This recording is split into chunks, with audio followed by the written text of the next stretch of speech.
29 mai 1914, une nuit d'encre et glaciale fige le fleuve Saint-Laurent. Sorti de nulle part, l'Impress of Island traverse des bancs de brume qui lui donnent des airs de bateau fantôme. À son bord, 1477 passagers et membres d'équipage. Il est 1h50 du matin. Seuls les ponts déserts émergent du brouillard qui enveloppe l'Impress.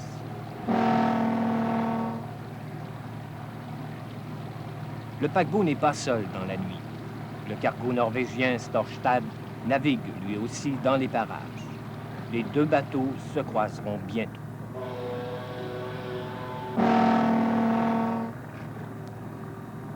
Hommes, femmes et enfants dorment dans les entrailles du navire.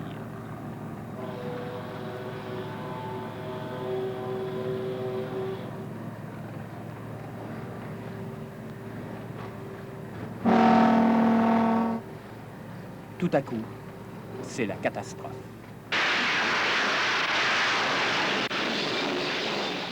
Réveillé en sursaut, Ronald Ferguson, télégraphiste à bord de l'Impress, se dirige en courant vers son poste. C'est là qu'il prend conscience de la gravité de la situation.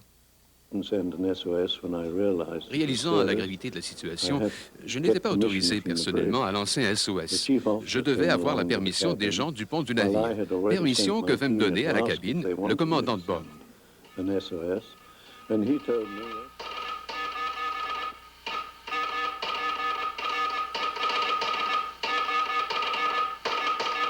Parmi les passagers, l'inquiétude grandit.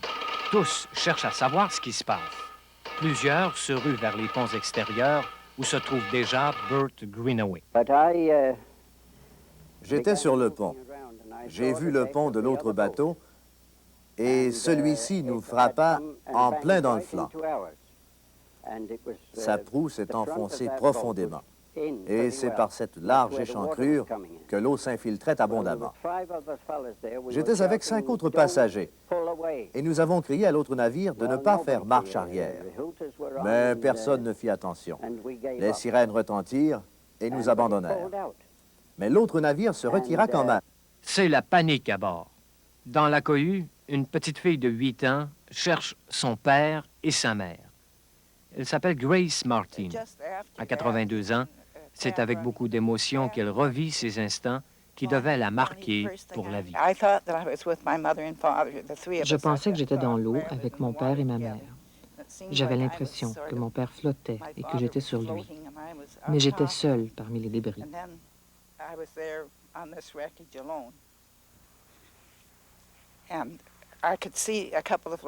J'ai aperçu des chaloupes de sauvetage. Je me rappelle avoir crié au secours et une chaloupe m'a secouru.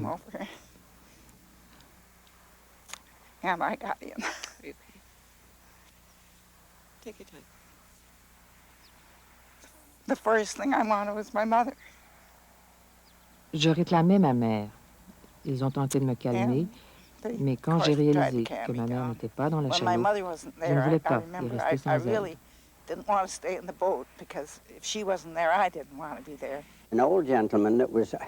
Un vieil homme se maintenait à la surface en s'agrippant à notre embarcation. Durant ce temps, un des passagers essayait de faire lâcher prise au vieillard en le frappant. La personne en charge de l'embarcation s'est alors retournée et a assommé son passager en le laissant tomber au fond de la chaloupe. Puis, l'officier s'est occupé de retirer l'autre de la mer. Il l'échappa sous l'eau, mais il réussit à l'empoigner et à l'embarquer. Il fit asseoir le rescapé près de moi, où il décéda quelques minutes plus tard. Plusieurs autres sont morts. En moins de 14 minutes, l'Impress of Island sombre, entraînant dans la mort 1014 personnes. Des familles entières sont décimées. 2 ans seulement après la tragédie du Titanic, le bilan s'avère presque aussi lourd. Le Lady Evelyn est un des premiers bateaux à se rendre sur les lieux de la catastrophe. Jean-Baptiste Saint-Laurent est à bord, il a 18 ans, il est homme de roue. Il était tout mort, il était mort de froid. L'eau était... Je se trouvais dans le nez, ça commence à bander. L'eau était encore glacée, l'eau gelée. Il était mort de saisissement. On les attachait par les cous, par les pattes.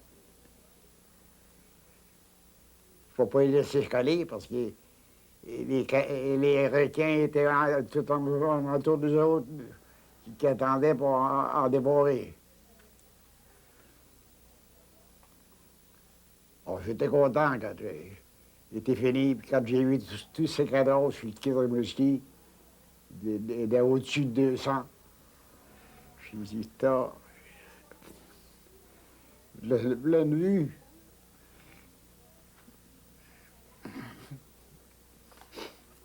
Pendant des jours, des cadavres vont s'échouer sur la côte. On continue de les empiler dans des hangars. Joseph Lepage, entrepreneur en pompes funèbres, retourne à Québec les corps des victimes que réclament les familles. Son fils se souvient. Les noyés étaient transportés à bord du bateau qui est parti avec tout près 75 à 80 tombes d'enfants. Il y avait énormément d'enfants à bord. Et chose surprenante, quand mon père ensevelit ces enfants-là, la plupart avaient l'argent de leurs parents cousu en dedans de leur camisole. Et puis, cet argent-là a été mis dans des sacs au pied des tombes et que ça a été monté à la bâtisse d'immigration à Québec, où l'identification a eu lieu après ça. 80 victimes non identifiées ou dont les corps n'ont pas été réclamés sont enterrées ici, dans une fosse commune face au fleuve.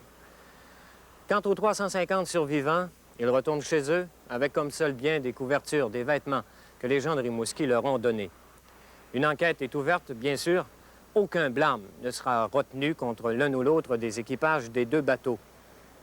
Seule réprimande est portée contre un officier du Storchstad qui a oublié de réveiller le capitaine par temps de brume. Des années plus tard, la responsabilité de cette collision suscite encore bien des questions. Un officier de quart de l'Empress a affirmé que l'Empress avait des troubles de gouvernail. Il a été prouvé qu'il y en avait déjà eu, mais lui affirmait que l'Empress pouvait avoir des troubles de gouvernail cette nuit-là, la nuit le matin du 29 mai. Et son témoignage n'a pas été retenu. Un autre a affirmé que l'Empress zigzaguait dangereusement le soir de la tragédie près de l'île d'Orléans. Son témoignage n'a pas été retenu. Pour quelles raisons? Ça serait intéressant de le savoir. Mais à l'été 1914, ce qui intéresse le Canadien Pacifique, c'est le coffre-fort et surtout les 250 lingots d'argent que transportait le paquebot. L'un des plongeurs se noie, l'Impress fait une nouvelle victime. Mais déjà, les canons grondent en Europe, la guerre est déclenchée. L'Impress of Ireland sombre maintenant dans l'oubli. 50 ans vont s'écouler avant que l'on redécouvre l'Impress. En 1964, l'homme d'affaires rimousquois Aubert Briand finance une expédition. L'objectif est de sortir le plus de pièces possible et de créer un musée de l'Impress. L'épave est localisée à 150 pieds de profondeur, mais la tâche s'avère plus difficile que prévu. La visibilité est réduite, les courants forts. Les plongeurs réussissent tout de même à remonter plusieurs objets.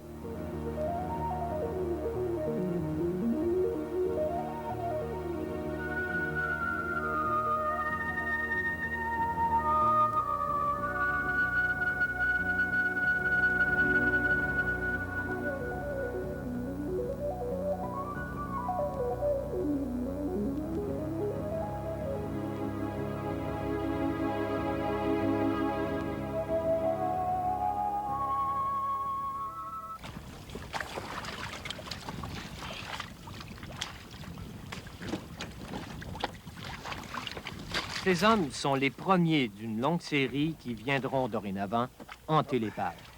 Ce monde presque irréel, Philippe Baudry le fréquente depuis maintenant 15 ans. Un monde qui, dans son cas, l'a envoûté. Mais premièrement, lorsqu'on descend, on rentre dans le monde des émotions. Le monde des émotions, sur l'Impress, c'est un monde qui nous touche sur tous les sens, qui nous touche sur le corps, qui nous touche le cœur parce que la visibilité est mauvaise, qui nous touche aussi parce qu'il y a des courants, parce qu'il fait noir, etc. On est absorbé par tous les joies, par tous les orgasmes, finalement, qui nous traversent le corps. Ce monde d'émotions-là vous procure des joies intenses, mais aussi, il faut ajouter aussi qu'il y a des artefacts. Donc, les artefacts, à un moment donné, vous êtes à 6 pouces d'un artefact. Le monde qui vous sépare de cet artefact-là, c'est souvent une question de vie ou de mort. En 1981, un plongeur de Rimouski, Hector Moisan, perd la vie sur l'Impress. Le risque, il est là. Les plongeurs le savent, malgré toutes les précautions. Ça fait partie de l'acceptation. À chaque fois, on se dit, bien, il est possible qu'on ne revienne pas, mais finalement, les émotions qu'on peut ressentir sont tellement fortes qu'on est prêt à accepter ce défi-là pour aller au maximum des émotions. Plonger sur l'Impress constitue un véritable défi. Ceux qui le relèvent font partie de ce qu'on peut appeler un monde à part. Ils sont relativement peu nombreux, mais viennent de partout, aussi bien du Québec, de l'Ouest canadien que des États-Unis. Septembre 86, Contrechamp décide d'organiser sa propre expédition sur les lieux du naufrage. Notre bateau transporte 2 caméras sous-marines que nous allons descendre sur l'épave. Ces caméras sont autonomes, les images seront enregistrées à bord. Nous nous rendons directement sur l'épave et pour avoir une idée juste de sa dimension, les plongeurs tracent les contours du paquebot à la surface de l'eau. L'effet est saisissant. Notre bateau de 15 mètres de longueur a l'air d'une chaloupe à côté de l'Impress. Grace Martin, dernière survivante du naufrage, nous accompagne. C'est la première fois qu'elle revient sur les lieux. Tout au cours des préparatifs, elle attend fébrilement les premières images.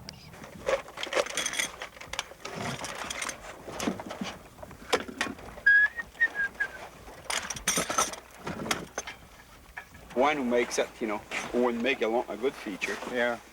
Yep. Right there, there's scuba pro pins right there. Right here? Yep. Okay, you ready? Yep. I'll give you the light. Who's taking the ROV? Les plongeurs sautent dans l'eau froide, les caméras sous-marines entreprennent lentement leur descente. L'aventure commence. C'est un univers de ténèbres et de particules en suspension que découvrent nos caméras. À la surface, Grace Martin est rivée aux écrans de télévision qui renvoient les images provenant du fond. Tout à coup, sans avertissement, nous touchons à l'Impress. 72 ans après le drame qui emporta ses parents et qui faillit lui coûter la vie, elle redécouvre, elle aussi, l'Impress of Ireland.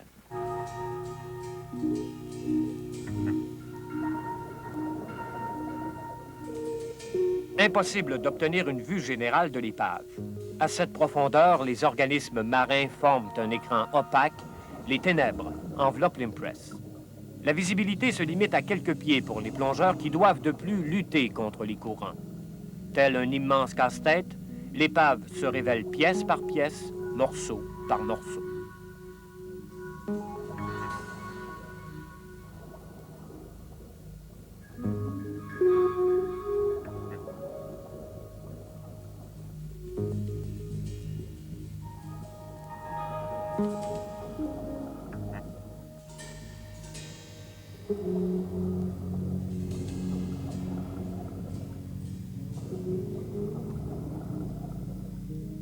Soudain, les caméras nous renvoient des images nettes de ce qui semble bien être un chauffe-plat provenant des cuisines. À l'intérieur de l'une des alvéoles, 2 petits récipients qui servaient à faire cuire les œufs. Down a bit. We see a piece of porcelain. Look at the plates. Try to keep that shut. That's a plate.